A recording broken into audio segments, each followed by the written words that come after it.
reflexionando en este capítulo o en esta porción de la escritura más bien, que es Romanos capítulo 11, versículo 1 al 10. Y esta enseñanza o predicación se titula Un remanente escogido, un remanente escogido.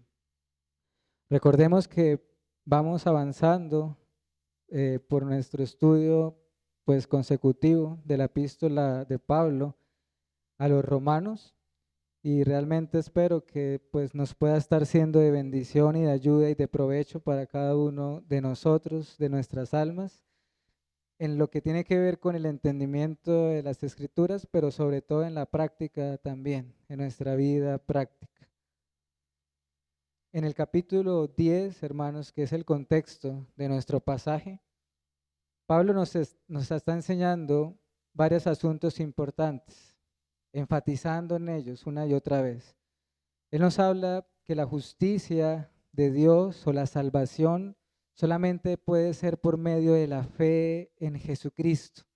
Es la única manera, el único camino con el cual Él puede redimir a alguien, salvar, perdonar, limpiar sus pecados a través de Jesucristo el justo. Y no mediante la observancia de la ley o mediante méritos humanos. Nos exhorta en el capítulo 10 a que nunca o no procuremos establecer una justicia propia como un sustituto de la justicia que Dios ofrece en Jesucristo.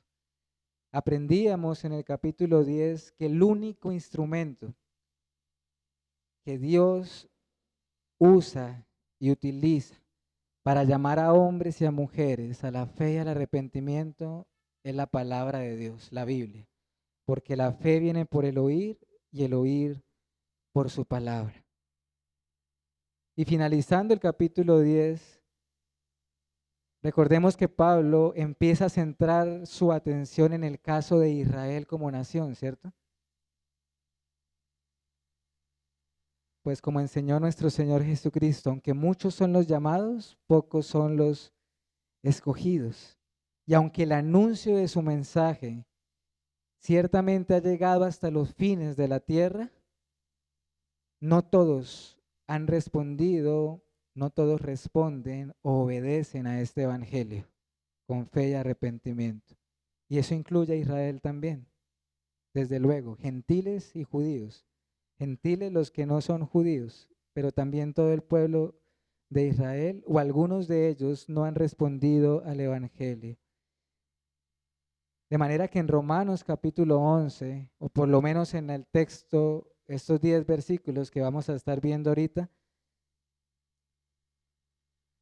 él se centra nuevamente en los judíos y en los gentiles, habiendo dejado ya con claridad que no hay distinción. Romanos 10:12, no hay distinción, no hay diferencia alguna entre judíos y gentiles.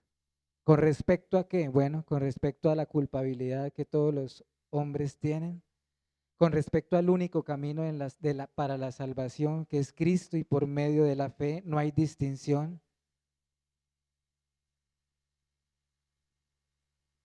Pero también no hay distinción en el sentido de que Dios ha escogido un remanente tanto de entre los judíos como de entre los gentiles para ser su pueblo y para derramar su gracia sobre ellos.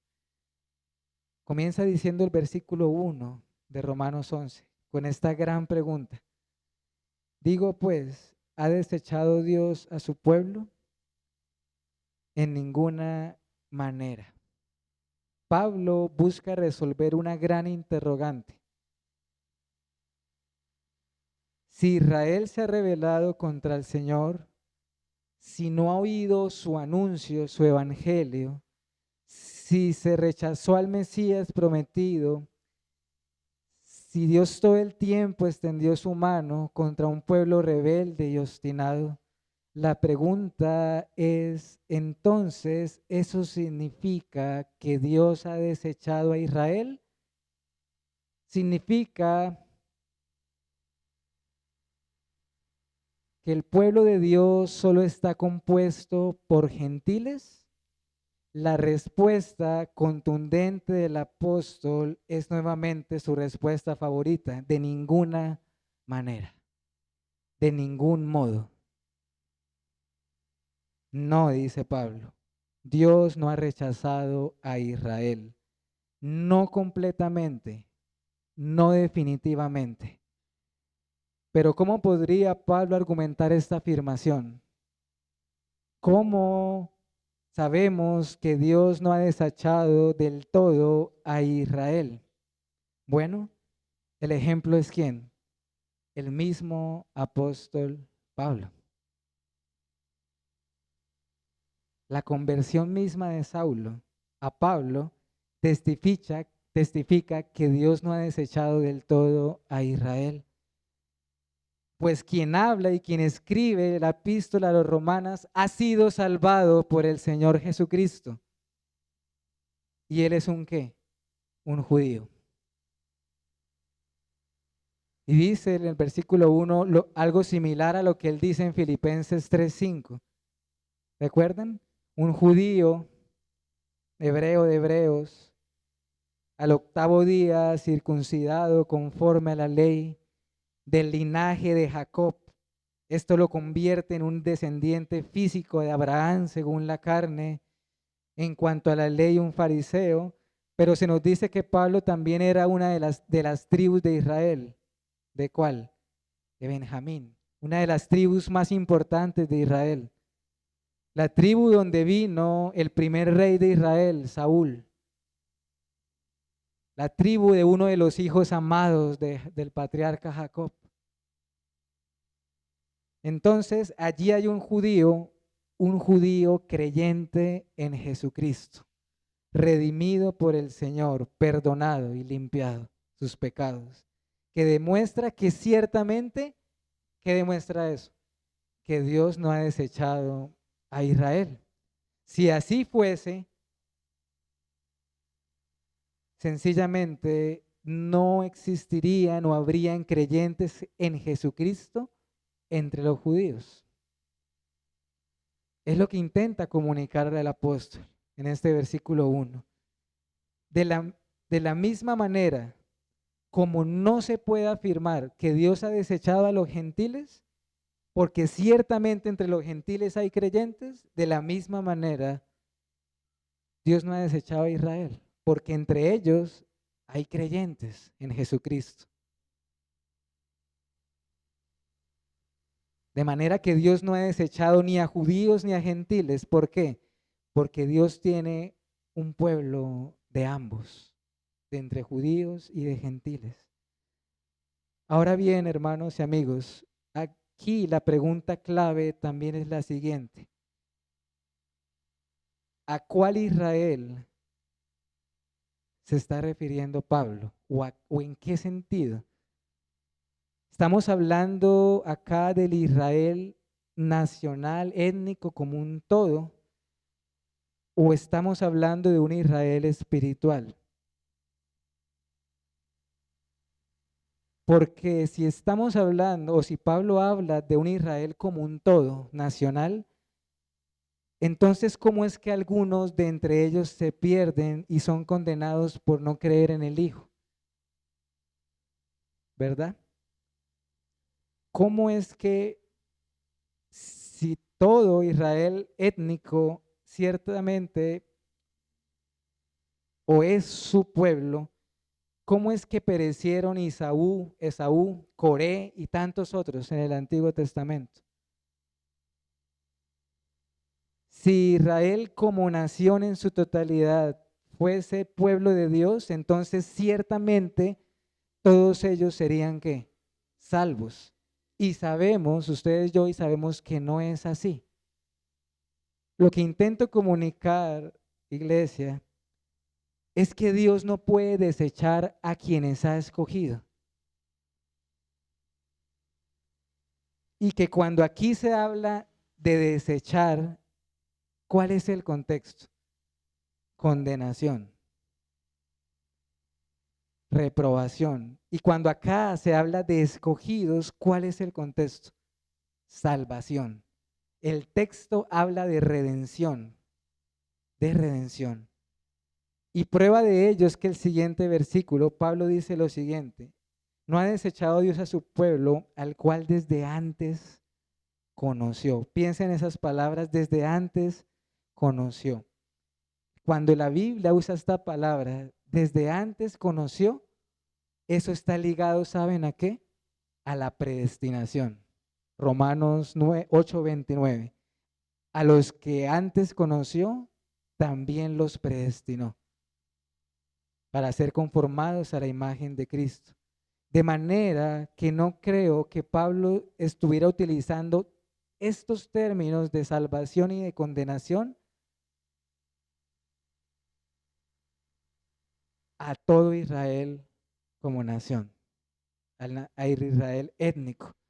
No creo que Pablo tuviera en mente aquí a Israel como un todo, sino que, como lo dicen los siguientes versos, él está enfocado en quiénes, en aquellos judíos que han creído en Jesucristo y que creerán, no por ser precisamente judíos, sino por ser ¿qué? Por ser escogidos de Dios. De manera, iglesia, que Pablo, con la sabiduría que Dios le dio y siendo guiado por el Espíritu Santo, y como en otras ocasiones, él intenta pesar su argumento mediante ilustraciones o ejemplos y ejemplos bíblicos. Y por eso nos recuerda la historia de quién en nuestro texto, de Elías, ¿verdad? Pero recordemos esto, quiero dejarlo claro. ¿Cuál es la enseñanza principal de Pablo? En Romanos 11, del 1 al 10, que Dios no ha desechado a Israel. Esa es su enseñanza principal. Y que Dios tiene un remanente de entre los judíos. Ese es el tema de Pablo.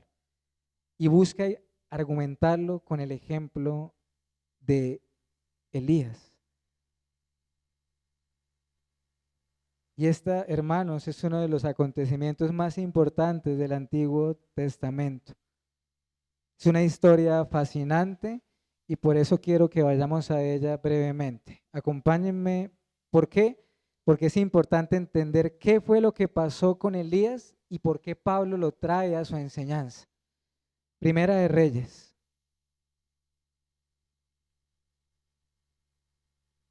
capítulo 19. Primera de Reyes, capítulo 19. Dice lo siguiente: Acab dio a Jezabel la nueva de todo lo que Elías había hecho y de cómo había matado a espada a todos los profetas. Entonces envió Jezabel a Elías un mensajero diciendo: así me hagan los dioses y aún me añadan, si mañana a esta hora yo no he puesto tu persona como la de uno de ellos. Viendo pues el peligro, se levantó y se fue para salvar su vida, y vino a Beerseba, que está en Judá, y dejó allí a su criado. Y él se fue por el desierto un día de camino, y vino y se sentó debajo de un enebro, y deseando morir se dijo: basta ya, oh Jehová, quítame la vida, pues no soy mejor que mis padres. Y echándose debajo del enebro se quedó dormido, y aquí luego un ángel le tocó y le dijo: levántate y come. Entonces él miró, y aquí a su cabecera una torta cocida sobre las ascuas y una vasija de agua, y comió y bebió y volvió a dormirse. Y volviendo el ángel de Jehová la segunda vez lo tocó diciendo: levántate y come, porque largo camino te resta. Se levantó pues y comió y bebió, y fortalecido con aquella comida, caminó 40 días y 40 noches hasta Horeb, el monte de Dios. Y allí se metió en una cueva, donde pasó la noche, y vino a él la palabra de Jehová, el cual le dijo: ¿qué haces aquí, Elías? Y miren la respuesta, verso 10. Él respondió: he sentido un vivo celo por Jehová, Dios de los ejércitos, porque los hijos de Israel han dejado tu pacto, han derribado tus altares y han matado a espada tus profetas, y solo yo he quedado, y me buscan para quitarme la vida. Lo voy a leer completo hasta el 18. Él le dijo, sal fuera y ponte en el monte delante de Jehová. Y aquí Jehová que pasaba, y un grande y poderoso viento que rompía los montes y quebraba las peñas delante de Jehová. Pero Jehová no estaba en el viento. Y tras el viento un terremoto, pero Jehová no estaba en el terremoto. Y tras el terremoto un fuego, pero Jehová no estaba en el fuego. Y tras el fuego un silbo apacible y delicado. Y cuando lo oyó Elías, cubrió su rostro con su manto, y salió y se puso a la puerta de la cueva. Y aquí vino a él una voz diciendo, ¿qué haces aquí, Elías? Si ustedes notan el versículo 14, la respuesta es exactamente la misma. Pero lleguemos al versículo 18. ¿Cuál fue la respuesta divina a Elías? Y yo haré que queden en Israel 7,000 cuyas rodillas no se doblaron ante Baal y cuyas bocas no lo besaron. Volvamos nuevamente, hermanos, a nuestro texto. ¿Por qué Pablo se remonta allí? Elías había dado la muerte a todos los profetas de Baal, ¿se acuerdan? Baal, ¿quién era? Un ídolo, un dios pagano de las naciones alrededor de Israel. De hecho, Baal fue el ídolo con el cual muchas veces Israel fue infiel al Señor. Y cuando el malvado rey Acab se entera, él se lo comunica a su perversa esposa Jezabel. Y ella le manda a decir a Elías, Elías, tú morirás. Y él huye por su vida. Después vemos lo que acabamos de leer. Cuando el Señor le pregunta, ¿qué haces aquí, Elías? Él dice lo siguiente, que tiene un celo por el Señor. Israel ha quebrantado el pacto. Dejó de adorar al Señor para seguir a Baal. Israel mató a todos los profetas del Señor. Y él era el único que había quedado con vida y a él estaban buscando. ¿Tenía razón Elías que Israel había sido infiel al pacto? Sí. ¿Tenía razón de que Israel había ejecutado a todos los profetas del Señor? Sí. ¿Tenía razón que él era el único sobreviviente y el único fiel que quedaba en Israel? No. En el pensamiento de Elías, su razonamiento era que él era el único que quedaba. Elías razonó, Dios ha desechado a Israel, pues todos en su totalidad se habían apartado del Señor. Pero Dios se encarga de responderle a Elías y le muestra que está grandemente equivocado. Se ha reservado 7,000 hombres que han permanecido fieles y que no le han doblado la rodilla a Baal. En un tiempo donde históricamente Israel había apostatado, era un contexto de apostasía general. Aún así, y con todo y eso, Dios se tenía reservado un remanente, escogido. Volvamos nuevamente a Romanos 11 para que sigan la lectura. De manera que esa fue la divina respuesta que Dios le dio a Elías. Y acá surge una gran pregunta. ¿Cuál fue el propósito del ejemplo? Porque aquí es clave. Miren ustedes el versículo 5. Así también, aún en este tiempo, ha quedado un remanente escogido por gracia. Cuando Pablo dice así también, él está diciendo acá la razón por la cual él mencionó a Elías. Y es la siguiente: de la misma manera como en los tiempos de Elías hubo un remanente de entre el pueblo de Israel, de la misma manera, dice Pablo, aún en este tiempo. ¿Y en qué tiempo está? En tiempo presente. ¿Cuál tiempo? El tiempo en que escribe Pablo. Aún en los tiempos de Pablo había un remanente en Israel y él mismo era una prueba de ello, según el versículo 1. Y así podemos notar lo que les mencionaba hace un momento, hermanos. Pablo no tiene en mente la totalidad de Israel, sino al remanente escogido de entre ellos. Y creo, hermanos, que durante toda la historia y aún hoy en día, Dios ha seguido teniendo un remanente entre los judíos. Lo tiene ahora y lo seguirá teniendo hasta la segunda venida en gloria de nuestro Señor. ¿Cómo lo sabemos? Porque ciertamente hay judíos cristianos. Hay quienes han abrazado el evangelio de Jesucristo entre ellos y Dios los ha salvado. En ellos hay escogidos para salvación. Así como lo fue en el Antiguo Testamento, así en el Nuevo y durante la historia, de la misma manera que los gentiles. Recordemos, iglesia, que cuando la Biblia habla de un remanente, se refiere a un resto pequeño, un resto específico. Y esto también de paso nos enseña que no debemos poner nuestra mirada en los números o en las grandes multitudes. No nos desanimamos porque Dios siempre ha obrado en y a través de un pueblo pequeño, de un pequeño resto. Versículos 6 y 5. Un remanente escogido por gracia. Así también, aún en este tiempo, ha quedado un remanente escogido por gracia. El versículo 5 no termina hablándonos del remanente. Nos habla de la gracia. Noten esto. La carta de Pablo a los romanos no solamente nos enseña que la salvación es por medio del Señor Jesucristo. No solamente nos enseña que la salvación es solamente por medio de la fe. También nos enseña Romanos que la salvación es solamente ¿por qué? Por gracia. Y la gracia, amigo que me oyes, no es meritoria. No se da por méritos de justicia, por virtudes de la criatura. La gracia no está basada en obras.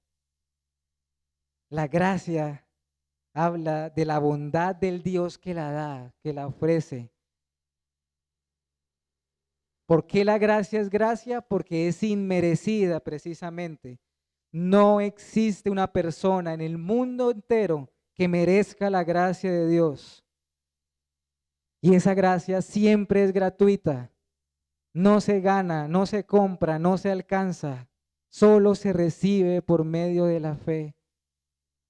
Por eso el versículo 6 y el contraste que Pablo hace, contraste entre la gracia y las obras para la salvación. Presta atención a esto. En la vida cristiana, la gracia y las obras siempre van juntas de la mano.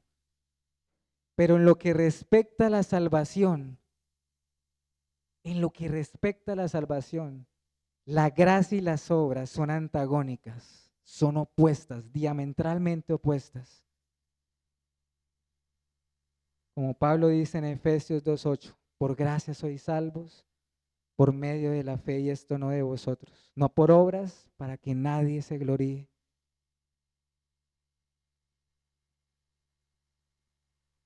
Si la salvación es por gracia, como ciertamente lo es, entonces no puede ser por obras meritorias. Por eso acá nos habla de cuando la gracia ya no es gracia. En el momento en que el hombre tenga un solo mérito para alcanzar salvación, ese día la gracia deja de ser gracia. La gracia solo es gratuita e inmerecida. Entonces, en lo que respecta a la salvación del alma, la gracia y las obras son totalmente opuestas. Si es por gracia, ya no es por obras. Y si es por obras, ya no es por gracia. No pueden ir juntas.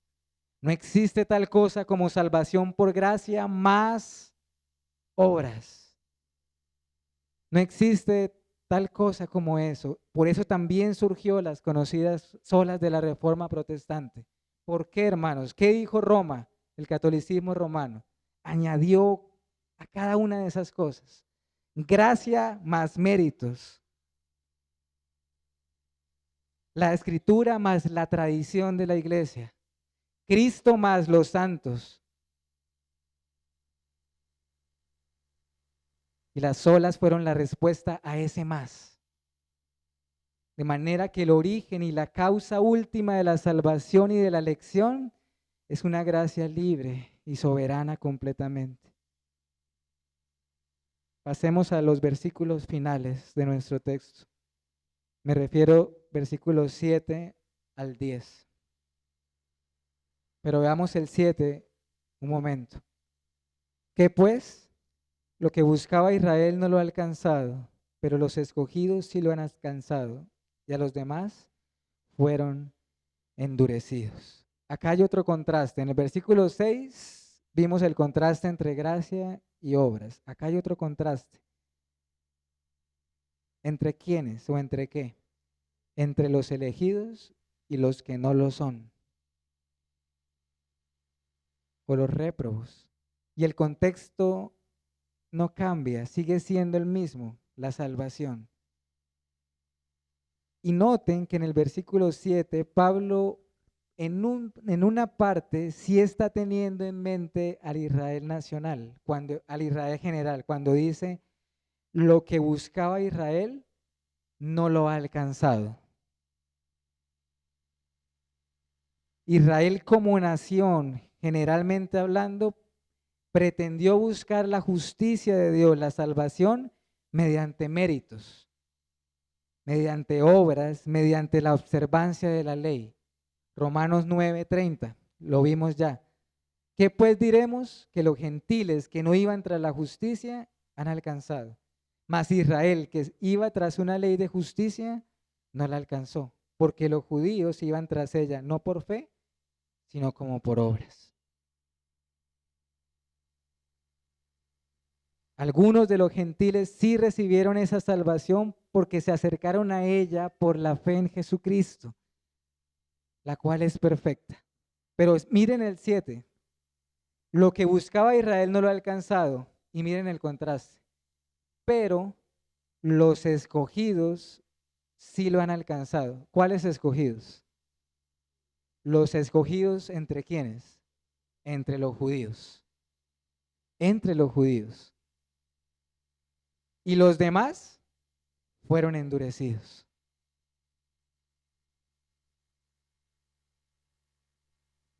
¿Cuáles escogidos? ¿Todo Israel? No. ¿Quién es entonces? El remanente. El remanente. Y noten que el contraste es tan grande que dice luego, y los demás. Y los demás. Los demás de entre Israel fueron endurecidos por Dios.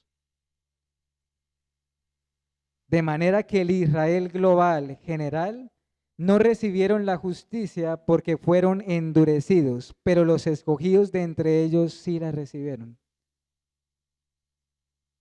Y surge la pregunta, ¿cómo fueron endurecidos? Y ahí me quiero centrar en lo último tiempo que nos resta. Ya habíamos visto con anterioridad que en lo que tiene que ver con la salvación, Dios tiene misericordia de quien quiere tenerla y que Él endurece a quien Él quiera endurecer, ¿cierto? Romanos 9:18, como hizo con Faraón. Pero que este endurecimiento, veíamos en aquella oportunidad, no es que Dios obre mal en los corazones de las personas. No es que Dios haga algo activamente endureciendo un corazón, sino que este endurecimiento, ¿en qué consiste? En que Dios no obra. O sea, para la Biblia, endurecer es que Dios deja de intervenir, no obra en alguien, no interviene en el corazón y simplemente los entrega a su curso natural. al curso natural del enderezamiento de su propio corazón. Y con respecto al pueblo de Israel como un todo, generalmente hablando, Pablo nos está diciendo que fueron endurecidos. ¿Cómo lo hizo? Dice el verso 8, con un espíritu de estupor. ¿Qué es esto? Estupor, iglesia, quiere decir un pueblo pasmado, adormecido, un sueño, un letargo, un sueño profundo, una actitud indiferente hacia las cosas espirituales. Cumpliendo así lo que dice la Escritura, que para el incrédulo las cosas de Dios son locura. No se pueden discernir porque solo se han de discernir espiritualmente. Primera de Corintios 2:14. También el texto nos habla de un castigo sobre Israel, versículo 10. Y agóbiales la espalda para siempre. Él ahí está citando el Salmo 69. Pero quiero notar dos cosas, o bueno, enfatizar una sobre todo. El texto nos habla de una sordera. Dios le dio a Israel oídos que no pueden oír. Es decir, pueden oír físicamente el Evangelio, pero no responden a él. Pero sobre todo también les dio una ceguera espiritual. Les dio ojos para que no vean, ojos ciegos, que es la misma ceguera que predomina en este mundo entre los incrédulos. Y en el caso de Israel fue evidente. Por ejemplo, Deuteronomio 29:4 dice, pero hasta hoy Jehová no os ha dado un corazón para entender, ni ojos para ver, ni oídos para oír.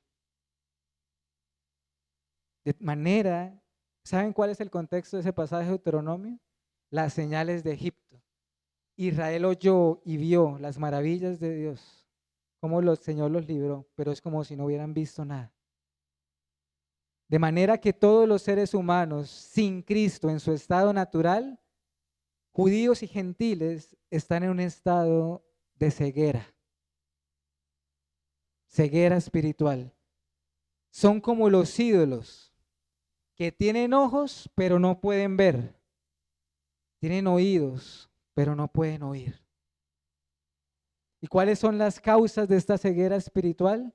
Por un lado el pecado, porque el pecado endurece, el pecado enceguece, el pecado oscurece. Pero también debido a Satanás, recuerden que Satanás tiene parte en esto, 2 Corintios 4:3. Porque si nuestro evangelio está aún encubierto, entre los que se pierden está encubierto. Y viene lo que dice el verso 4, 2 Corintios 4, versículo 3 y 4.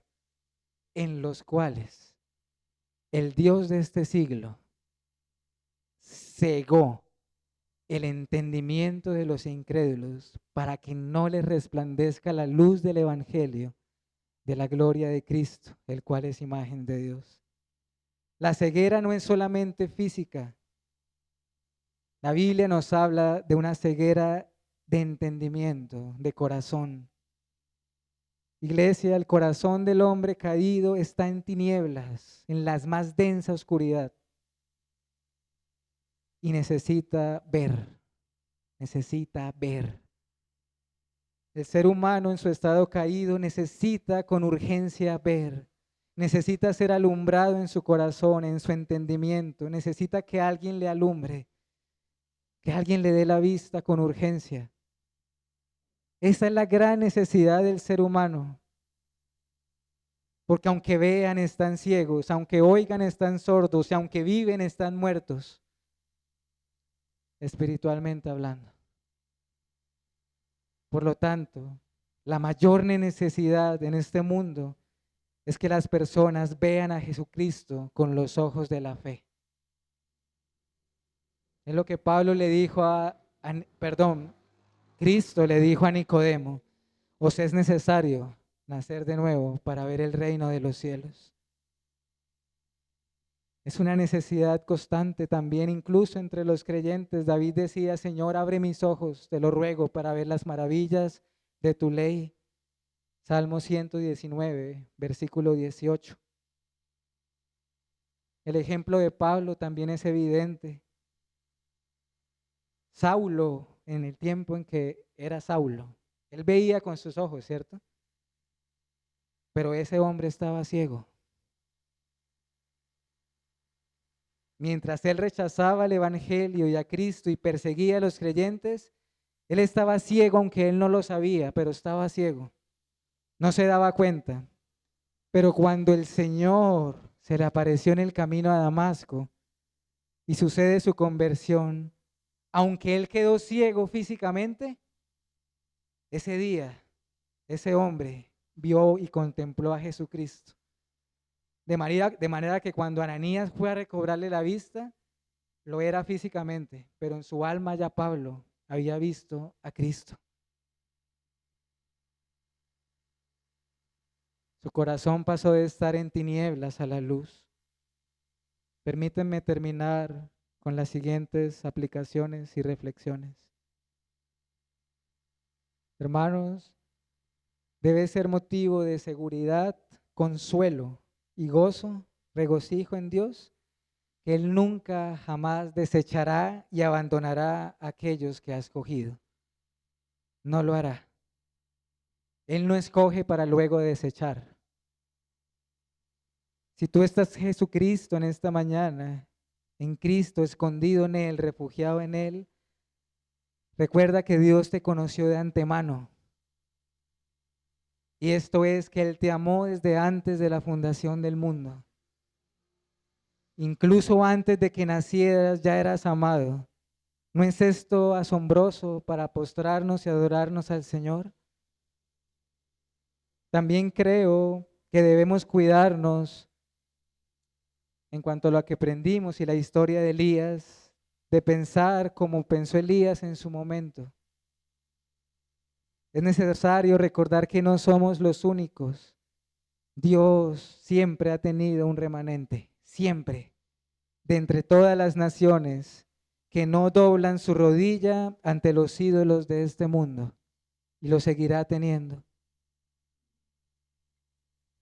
Adoremos al Señor por su gracia. Hoy hemos visto algo de su gracia.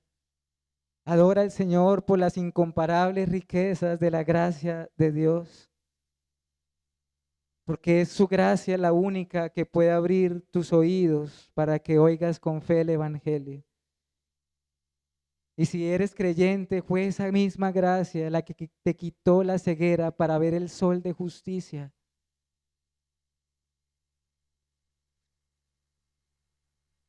La pregunta es, ¿lo oyes? ¿Lo ves? Necesitamos que el lucero de la mañana salga en nuestros corazones, como dice el apóstol Pedro, la estrella de justicia, que Dios nos alumbre, porque eso es lo que dice Pablo también en Romanos, en 2 Corintios 4:6.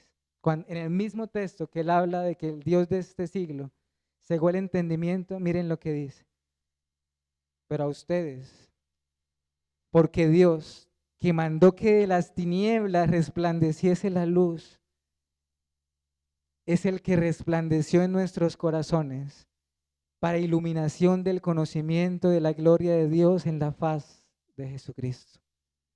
Necesitamos con urgencia, hermano y amigo, mirar a Cristo Jesús con los ojos de la fe. No importa cuál sea tu condición, si estás sin Cristo necesitas mirarlo. Y si ya eres creyente, la Biblia dice, mirad a Cristo, el autor y el perfeccionador de nuestra fe. Y la promesa ciertamente es, seremos salvos. Necesitas mirar a Cristo, cual la serpiente que levantó Moisés en el desierto, ¿recuerdan? Cuando esa serpiente se levantó, todo aquel que la miraba quedaba sano.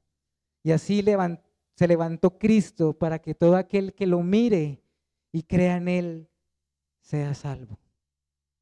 Porque esa es la promesa. Isaías 45:20. Y con esto finalizo.